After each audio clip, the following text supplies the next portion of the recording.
Olá, meu nome é Júlio Vaz e neste vídeo nós vamos fazer comentários aos artigos 143 a 145 do Código Penal.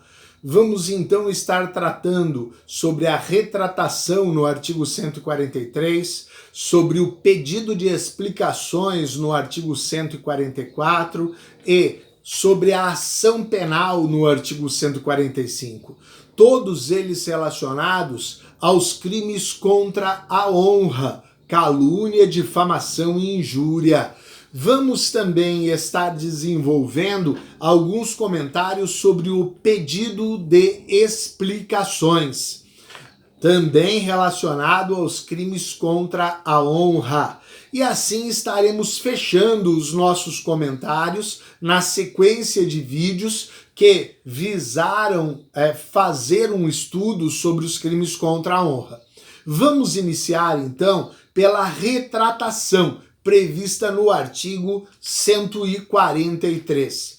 A retratação é uma causa de extinção da punibilidade prevista dentro do Código Penal no artigo 107, inciso 6. E a gente deve observar que nas hipóteses tratadas dentro do artigo 143, prescinde de qualquer aceitação, sendo que a apreciação será feita exclusivamente pela autoridade judiciária.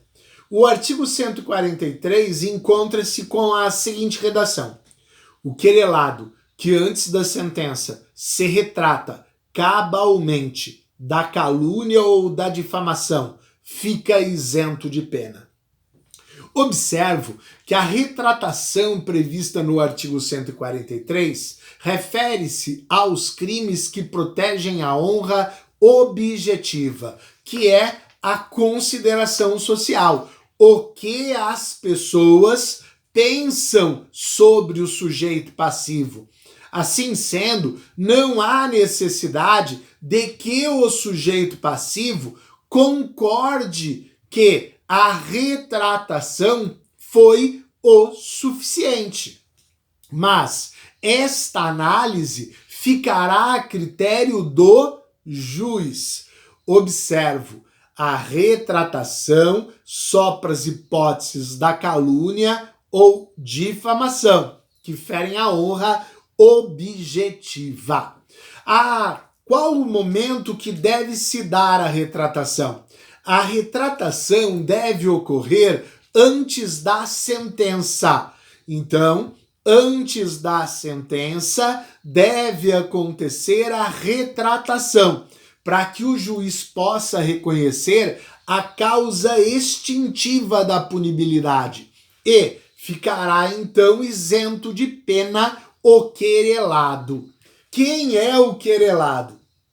Se estamos olhando para um crime contra a honra, estamos falando em regra de crimes de ação penal privada, que se promovem judicialmente mediante a peça acusatória chamada queixa. Quem promove a queixa é o querelante. O réu na queixa é o querelado. Então, o autor na queixa é o querelante. O acusado, que é o réu na queixa, é o querelado. O querelado faz a retratação. Observo que a retratação tem que ser cabal, tem que ser completa, tem que haver retratação se desdizendo sobre tudo aquilo que foi dito. E o juiz vai apreciar, então, se esta retratação foi cabal. O parágrafo único do artigo 143 acrescenta: nos casos em que o querelado tenha praticado a calúnia ou a difamação, utilizando-se de meios de comunicação, a retratação dar-se-á, se assim o desejar o ofendido, pelos mesmos meios em que se praticou a ofensa. Ora, se houve a calúnia ou difamação por meios de comunicação, como em um programa de TV, como em um programa de rádio, como em uma matéria jornalística, se for da vontade do querelante, que é o ofendido, o querelado deverá promover a retratação através do mesmo meio de comunicação, visando diminuir a intensidade da ofensa que foi espalhada por ele. Algumas pessoas trazem nos seus trabalhos doutrinários a pergunta: é admissível retratação em crime de ação penal pública? E a resposta é não. Como a gente observa, o artigo 143 fala de querelado. Querelado é o acusado em ação penal privada. Só existe retratação em práticas de ação penal privada. Não cabe retratação em ação penal pública. Vamos fazer então os nossos comentários agora sobre o pedido de explicações. Estou aqui buscando o artigo 144 para a gente verificar quando existe esta figura do pedido de explicações. Antes de olhar o texto do artigo 144, a gente vai observar com os senhores que existem certas expressões que são lançadas que podem possuir duplo sentido. Então, o sujeito passivo não teria certeza se houve uma ofensa ou não. Vamos trazer exemplos simples para auxiliar a fixação. Vamos imaginar que uma pessoa vai chamar a outra de touro. Você está um touro.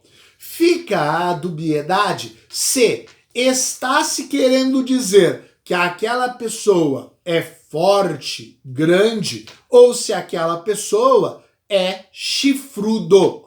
Vamos imaginar que uma pessoa chamou a outra de docinho. Você é um docinho.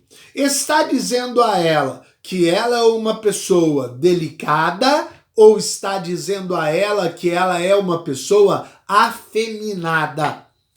Observamos o duplo sentido na expressão utilizada.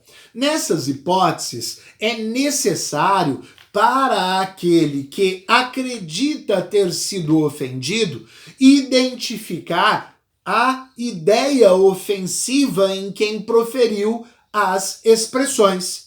Então ele pode ir a juízo pedir explicações. Diz o artigo 144. Se de referências, alusões ou frases se infere calúnia, difamação ou injúria, quem se julga ofendido pode pedir explicações em juízo. Aquele que se recusa a dá-las ou a critério do juiz não as dá satisfatórias, responde pela ofensa. Vejam, é uma medida preparatória de uma ação penal. Então ela não é uma medida obrigatória, é uma medida facultativa.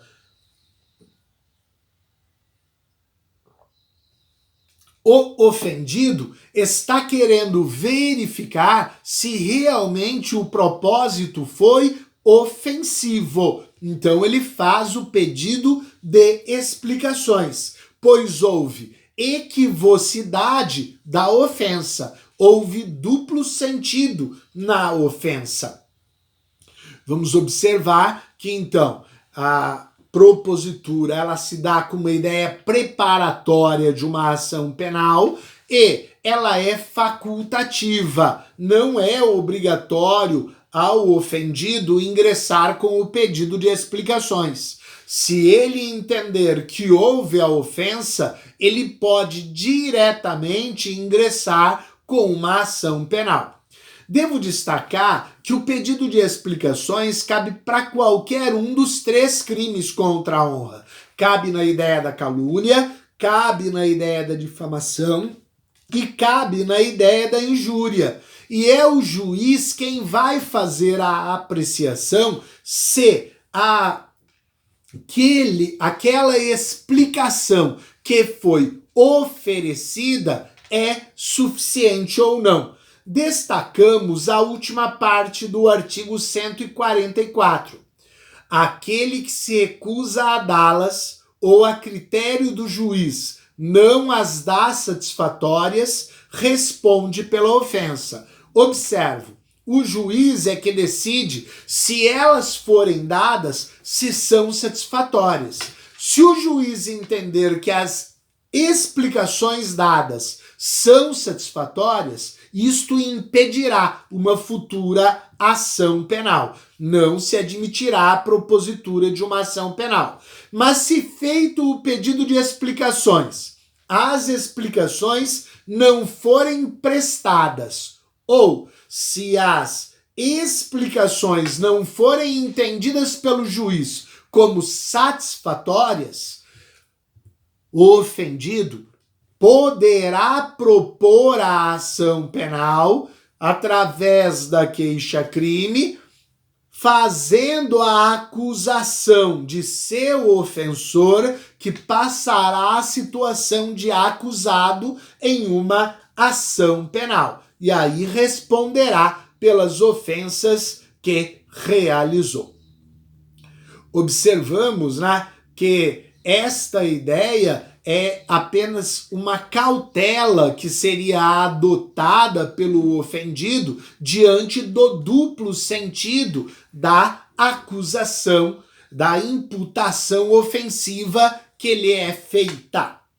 Vamos fazer alguns comentários também sobre a exceção da verdade, na expressão em latim, a exceptio veritatis, a exceção da verdade. Ora, a exceção da verdade constitui no fato do ofensor poder demonstrar em juízo que aquilo que ele falou não é uma mentira, que aquilo que ele falou é uma verdade. A discussão aqui é verificarmos se é admissível a censura do comportamento alheio, do comportamento e dos atributos alheios através das nossas manifestações. E a gente vai observar que a resposta pode ser sim, quando a lei nos admite a exceção da verdade, como a resposta pode ser não, quando a lei não nos admite a exceção da verdade. Ou seja, eu posso dizer que alguém realizou uma prática criminosa. Posso, então, ser acusado da prática de calúnia, mas tendo a exceção da verdade permitida para a hipótese em que eu me manifestei, eu poderei demonstrar que o que eu falei era verdade. Então, não configurará uma calúnia. Vamos observar que nem sempre a lei nos permite provar a verdade. A exceptio veritatis apresenta-se em hipóteses previstas ou limitadas pela lei. Vamos verificar com os senhores que estas atividades da exceptio veritatis podem estar ligadas a atividades públicas que alguém realiza, como atividades de um funcionário público, ou atividades particulares, que envolvem a realização de comportamentos privados.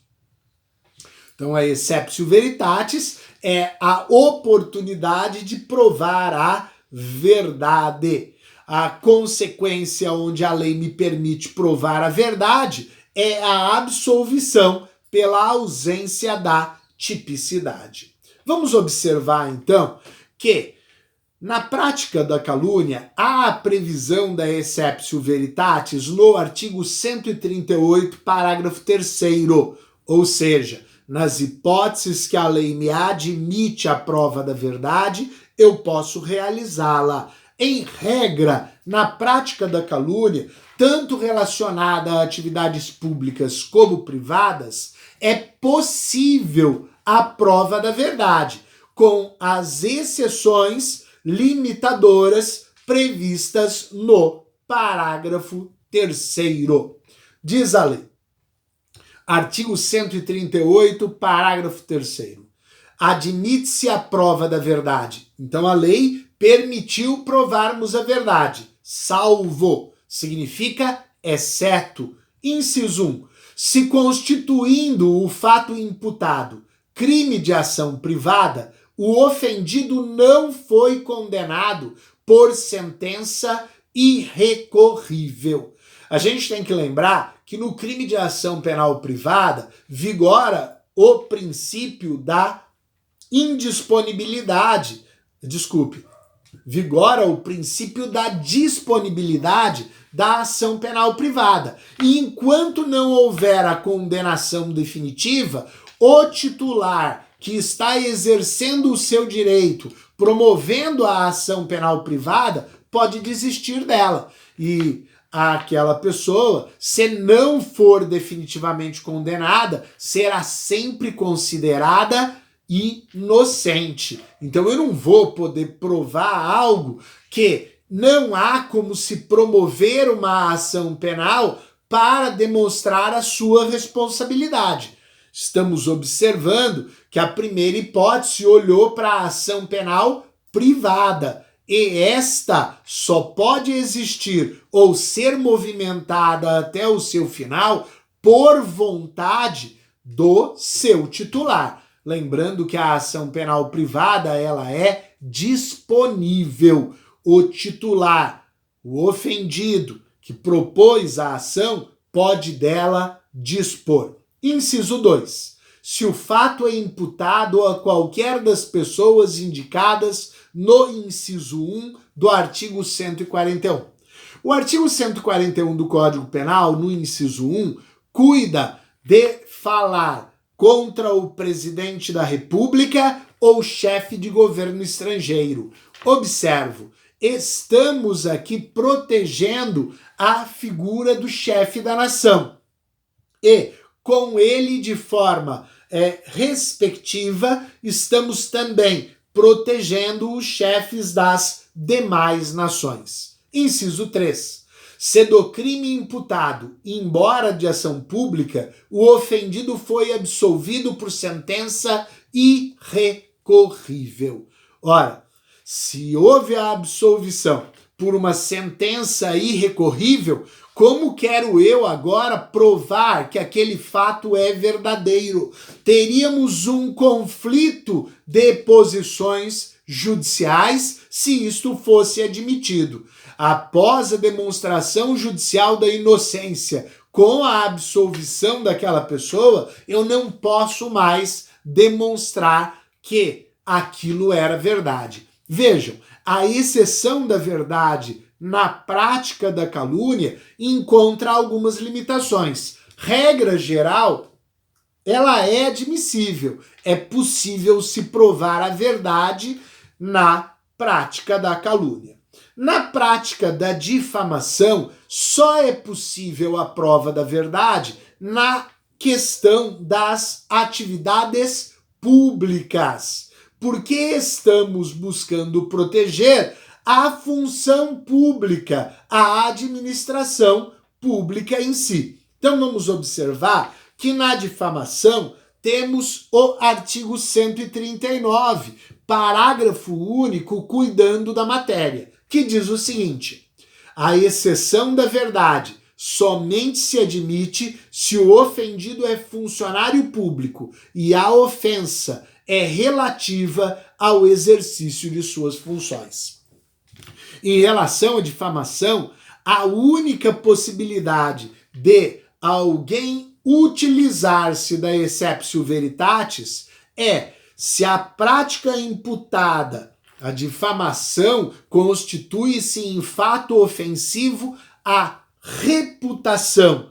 ela está relacionada a um funcionário público em razão de suas funções. Queremos proteger a honorabilidade da função pública. Por isso admitimos a exceção da verdade. Mas nos demais casos, não podemos difamar ninguém, nem mesmo se aquilo que nós falamos é verdade, pois podemos responder criminalmente. E a lei não nos admitirá a exceção da verdade. Por fim, falta o crime de injúria. A injúria é a imputação da qualidade negativa. Na prática da injúria, não se admite a exceptio veritatis em nenhuma hipótese. Ou seja, não podemos atribuir qualidades negativas a qualquer pessoa, pois estaremos incursos na prática do crime do artigo 140 do Código Penal, crime de injúria, e não poderemos nos valer da exceção da verdade. A injúria, em hipótese alguma, admite a exceptio veritatis. Observo com os senhores que a minha última temática a ser desenvolvida neste vídeo é a ação penal. E para ela precisamos do texto do artigo 145. Vamos observar que o artigo 145 possui um caput e um parágrafo único. Então vamos olhar por partes. Inicialmente o caput. Artigo 145. Nos crimes previstos neste capítulo, somente se procede mediante queixa, salvo quando no caso do artigo 140, parágrafo 2º, da violência resulta lesão corporal. É possível observar da leitura que o caput se divide em duas partes, até a palavra salvo e antes e depois dela. Até a palavra salvo temos: nos crimes previstos neste capítulo, somente se procede mediante queixa. Temos a regra. A regra é que para os crimes de calúnia, difamação e injúria, a ação penal é privada. Procede-se mediante queixa. No entanto, vem previsto no caput, salvo quando, no caso do artigo 140, parágrafo 2º, da violência resulta lesão corporal. Nesta hipótese, a lei excluiu a queixa, ou seja, a lei silenciou. Ela não fala de queixa nesta hipótese da segunda parte do artigo 145. Também não fala de representação ou requisição do ministro da Justiça. A ação penal, nesta hipótese aí mencionada, será pública incondicionada. Bom, mas qual é a hipótese aí mencionada? Estamos falando de uma injúria real, artigo 140, parágrafo 2º. Mas só naquela injúria real que da violência resultou uma lesão corporal. Então, se a violência utilizada na injúria real foi uma prática de vias de fato, ela não modifica a ação penal, que continuará a ser a regra para os crimes contra a honra. Ação penal privada.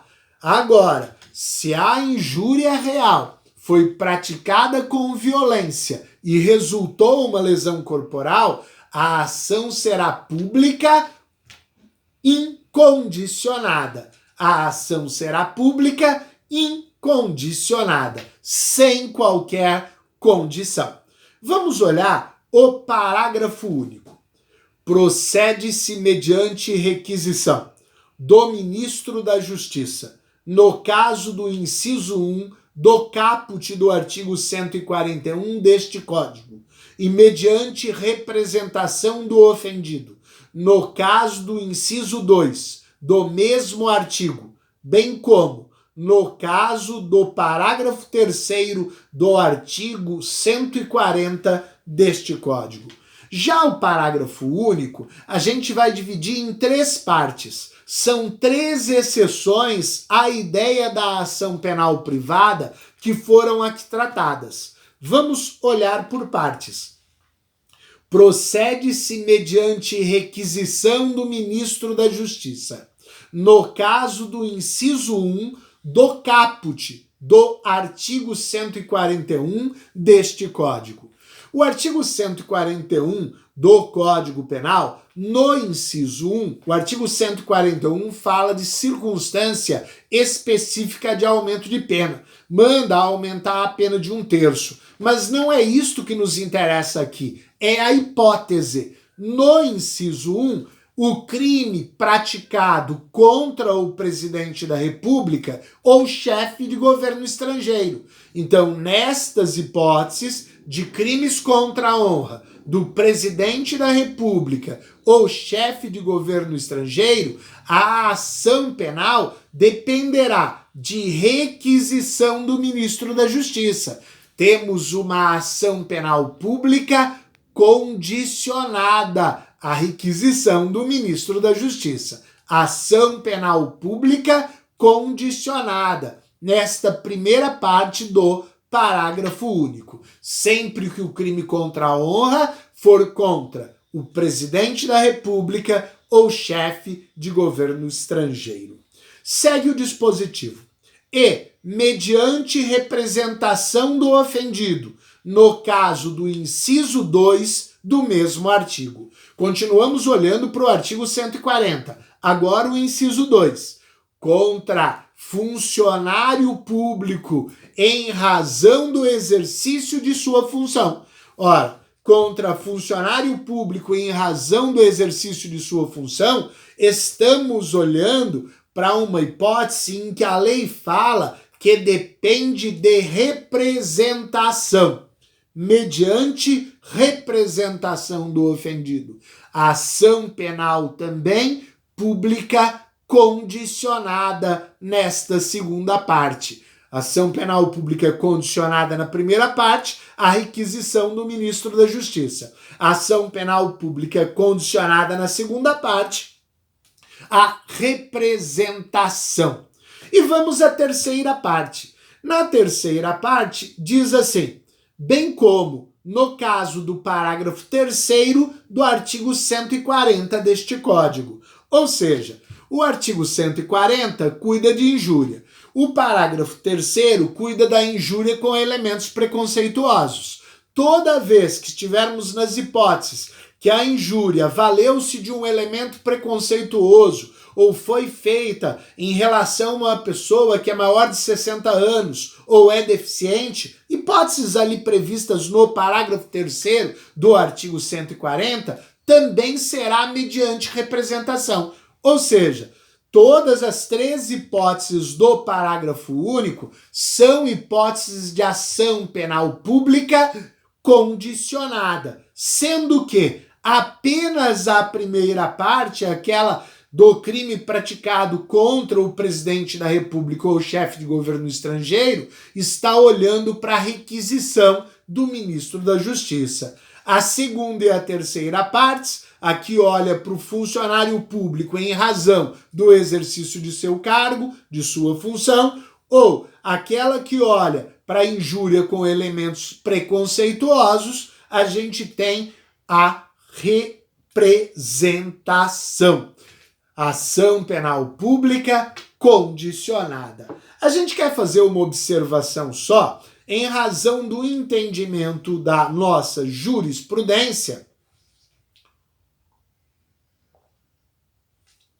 sobre a ação penal, na hipótese do artigo 141, inciso 2, aquela em que o crime contra a honra é realizado contra a honra do funcionário público em razão do exercício de sua função.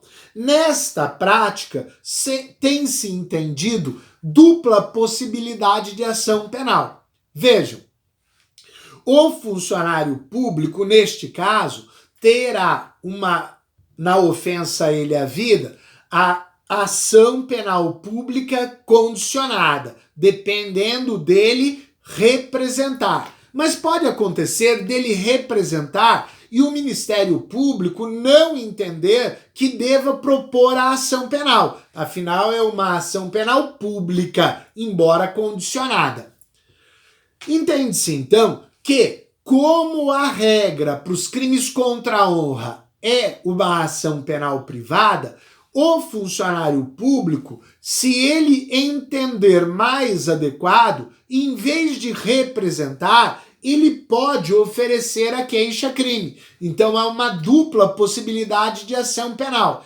Para este caso, a jurisprudência admite a ação penal privada,